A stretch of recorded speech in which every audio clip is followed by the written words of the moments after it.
Okay, so while I know this is significantly more unorthodox than what vast majority of people are going to be doing, this is how I wanted to show it. The main idea is using practicing of firearms as well as hunting as a recreational activity, as well as through police force, military work, private contractors, etc. So, the first idea was of leisure. So we have multiple different kinds of leisure. We have the recreational kind of leisure, we have the casual kind of leisure, and the competency kind of leisure. Recreational is the idea of spillover. So having a job that satisfies your recreation as well as your leisure activities in the same context. In my situation, me joining in the Guard and the ROTC is very indicative of that, because I love the Guard. I love doing all of that. Competency-based leisure is it's one that satisfies your needs outside of work. So whether that be through, so like a good example would be, hey, school does not satisfy my leisure, so I go out and shoot, I hunt, that kind of thing, because school will not do that. Big no-no. And then casual would be just that, like it's super casual. Like for example, if I were to if I were to walk up this hill, it would be a quote-unquote kind of casual. It doesn't take much effort. It does give me recreational variety. It is nice. And then we have activity. Through leisure, we have activity versus recreational versus play are the three main categories of recreation. No, leisure. So, play would be the process of it has no form, it has no meaning, it has no end goal, it's unstructured. Normal recreation, top right as it was, would be what's a particular outcome. So you go on a run to you go on a run for the sake of completing the run. You increase your physical fitness. And then the activity, which is what this would entail, is the activity is less important than the reason. So, for example, this was also to test my marksmanship, which I seem to do decent at. So for this, yeah, the activity is less important than the reason. So the reason for this was training. It was to create a different creative-esque experience. I don't know. So that would be the reasoning for this. On from there, we have the three main pillars of definitions of leisure. So the main ones we have are social equity, environmental sustainability, and health and wellness. For the sake of hunting, being a soldier, and all that mess, health and wellness is a very big one, as you're active, you're outdoors, you're getting access to things that you would not normally gain access to. It's health and wellness also pertains to your mental as well as social well-being. For some people, it is nice to get away from people, so being antisocial, such as myself. I am the only one here for probably, I don't know, 2 miles till the road. So that does pertain to me, as well as the mental. I haven't gone shooting in months, and this has been something that I've wanted to do. Environmental sustainability with hunting does pertain very well to environmental sustainability, as hunters help maintain the ecosystem. So I'll get to it later, but like an overpopulation in deer will result in everything else being overpopulated, and then they hunt out the deer and then everything dies. It's really bad. So like sharp spikes up, sharp spikes down, that kind of thing. And then for social equity, it's for hunting and being a soldier, it's not as viable, but it is the same. So it doesn't really matter, like the animal is not going to treat you different if you are, say, 4 foot compared to if you're 6 foot. It's going to be harder, true, as you know, the 4 foot guy is going to be more stealthy than the 6 foot guy, but that's not the idea. And then alongside the 3 pillars, we have the undesirable, the purple recreation. This would be your things that are not as good in the eyes of society. So sexual intercourse being the most prominent. All right. From there we have leisure theory. Main ideas that we went over were Maslow's hierarchical needs, self-determination, which I'll get to that, the arousal theory, as well as flow theory. Maslow's idea was that you have basic needs that must be met in order for higher needs to be met. So, for example, most basic needs: food, water, sleep, that kind of thing. I brought water, so that satisfies my basic needs. And then the higher up needs would be, for example, coming to this and shooting. Then like tippity top would be like, you are 100% in the zone, you understand everything. Self-determination would be through, the main ones are autonomy, which allows you, the main idea is you have freedom in your recreational desires, as well as the ability to do it by yourself. Relatedness would be the idea of being connected within a group of people. For example, there are other hunters, there are other soldiers. I can relate to them. Competence would be your skill in the activity. So, for example, I did decent in my shooting, so yeah, it makes me feel better about the situation. From there, we also have arousal, which is the idea of interest versus challenge. So, for example, if I were to come out here and just sit from here and shoot, this is not very challenging. So I'm going to lose interest in it very, very quickly. Whereas if, say, I was shooting from my truck all the way up to the top of the hill with a handgun, it is super challenging, and I'm going to lose interest in that very quickly because I'm going to hit the damn thing. Even if I put, I don't know, that whole tree up there is going to be tricky. And then we have the idea of flow, which is the idea of in the moment. So, for example, I was shooting just a few minutes ago. That idea was, while I was shooting, I was in the zone. What ended up being around 30, 40 seconds felt like 10, 15 seconds. I was in it. And then for mission, vision, values. That was the word I was trying to get at. These are concepts that companies try to stay with them in mind. So, for example, a mission would be, we'll say for a rec center, would be to improve people's lives through physical activity as well as social desire. The vision, would be an idea of how we're going to get through this. So we're going to provide equipment for the people in order for us to complete our mission. The values would be our values. What do we, as a company, value in using our system? For example, are we courteous? Are we kind? Are we competitive? That kind of thing. Things that will aid the people. Ethics, through the ideas, relates similarly to leisure theory. So, it's the idea of why. Why do we, what's the purpose of leisure?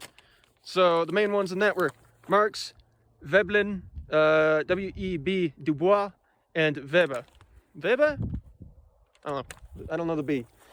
Either way, that is important as it allows us to get a more thorough understanding. So yeah, ethics are very important nonetheless, even if they are confusing. And then we have the practice of logic models, which is a more behind the scenes system. You don't want to really go out and say, hey, this is our logic model to a group, company, business, whatever, what have you. You do want to say it to the group, company, business, but you don't want to say it to the general public as often. It does help at times, but in other times it's not as helpful. So, And then these chain into one another. So do you have the resources? I have a field to shoot in. We have deer to hunt. For the activities, we go and hunt the deer. Like the process of doing it. The outputs would be the thing that you put into the activity. So for example, we hunt the deer, and therefore there's less deer population. Outcomes would be the results of our inputs. I get those two mixed up all the time. In this case, it would be similar. It would be deer population is decreasing, or leveling, or back to normal kind of thing. And from there, we have the impacts. So something that's going to be significantly longer in terms of the time frame. For example, in 4 years' time, the deer population will have settled to a very manageable, just like ebb and flow instead of therefore the ecosystem becomes balanced. From there, we have goals. Tying into logic models is goals and objectives. My title in OBJs, as I was. Goals would be it's just that. It's a goal within the system in order to better something. And then the OBJs the objectives tie into those so that we can complete the goal. For example, our goal in the hunting business, one of our goals, is to prevent the spread of, like, effectively a zombie deer virus, aka chronic wasting disease. It's I don't think it's as bad here in Utah, but it is bad in other places. It's effectively what it sounds. Deers turn into quote-unquote zombies, where their body just walks around and they just start decaying as they continue to walk, and it's like the ant version of it, like that mushroom disease. Anyway, our objectives would be for that situation the remedies that the Parks and Wildlife system have come up with is that all hunters are to kill these deer on sight. If we can positively confirm that it is a deer suffering from said disease, we kill it on sight, because it is really bad if it spreads to other deer, and it spreads. It can take, if I remember right, like months and months for the disease to become apparent. So we just get rid of the deer as soon as possible to prevent the spread of disease. And then one of the other objective is one of the things set in place by the Parks and Rec system is to burn the corpses. We don't want the corpse to stick around, because then the disease can spread to other animals, which will spread to other deer, which will spread into the grass, etc., etc., etc. It's a bad cycle. And then from there, we also have the idea of leisure behavior and diversity in our populations. So for now, we have the socioeconomic side, which is the principle of those who have more money. So like these are privileges, effectively. So those who have more money have a higher amount of time for leisure. So for example, I gotta work weekends, I gotta work nights, this is one of my few nights that I have to myself, kind of thing, because I don't have a lot of time, I don't have a lot of money, I'm broke, I'm a college student. Anyway, from there, we have the age of a person can matter. So, for example, I got my first gun when I was 10. I have it in my truck. I intend on giving it to my kid. So, that was a reasonable time to give a kid a gun. I was then taught how to use said firearm, as well as firearms before then, as general practices from around, probably second grade, which I would have been 8. And then I am still learning to this day on the practices. For example, I missed a lot of these a couple of these targets, so I do need to learn still. So the ideas of this is in the 2 to 7 age range. This is their idea of development. So for example, kids are starting to learn how their body works. For example, they're not going to be able to just run straight up that hill with great effect. They're going to be all wobbly and loopy and possibly fall and hit a tree, and then, they have a crying baby. Anyway, from there, you got 7 to 11, which is my idea of the learning phase. They're going to take in the most information during this time. They're going to understand how the world works slightly more. They're going to be taking it all in. From there, you have the practice phase, which is my 11 to 18 range, is my idea.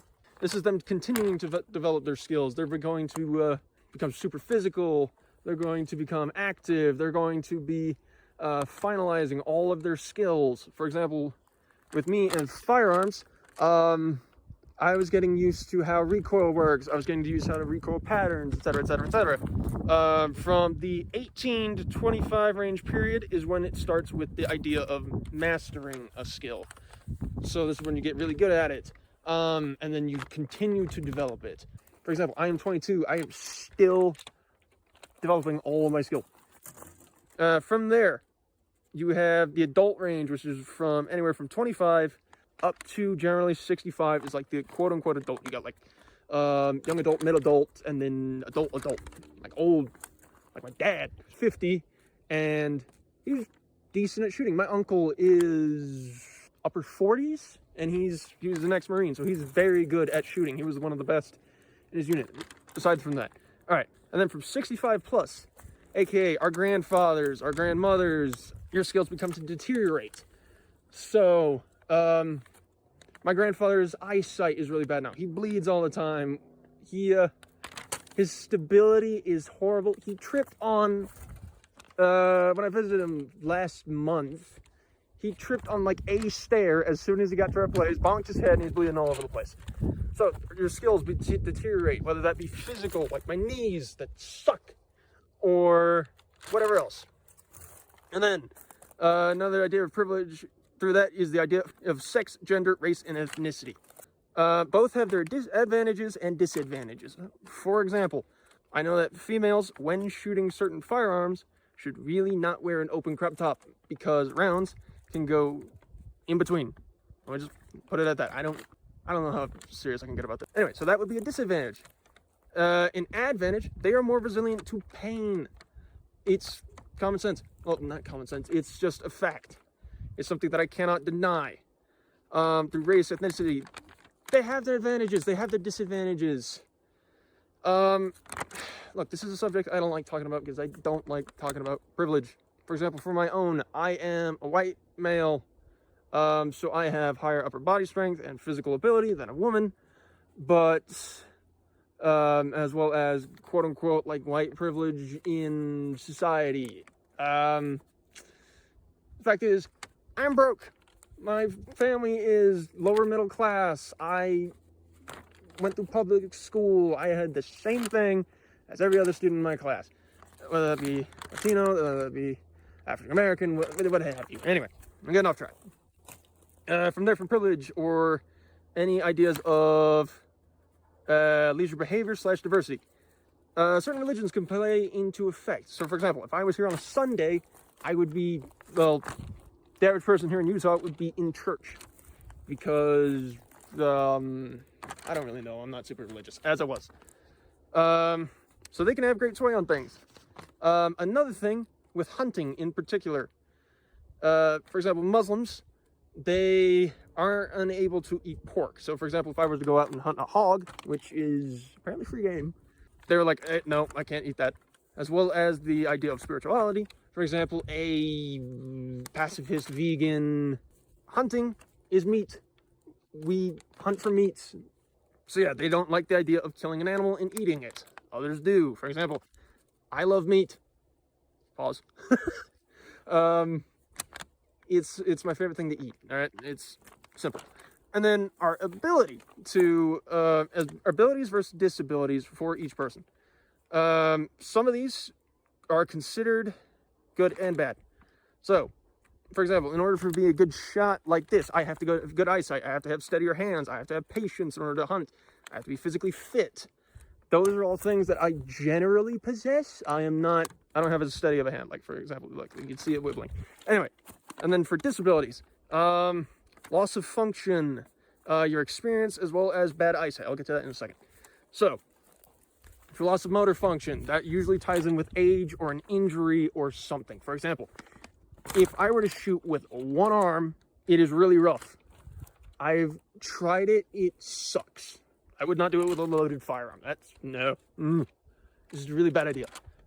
And then say if you have one leg or the inability to walk, like you're in a wheelchair, hunting is not for you. I am in the middle of nowhere, and if I were to go up here in a wheelchair, I would make it 3 feet. And that's because I face planted. And then bad eyesight. I have heard some crazy stories where that usually, don't get me wrong, that is a negative. However, we had an admiral in World War II who was an Olympic level gold shooter, and his eyesight was terrible.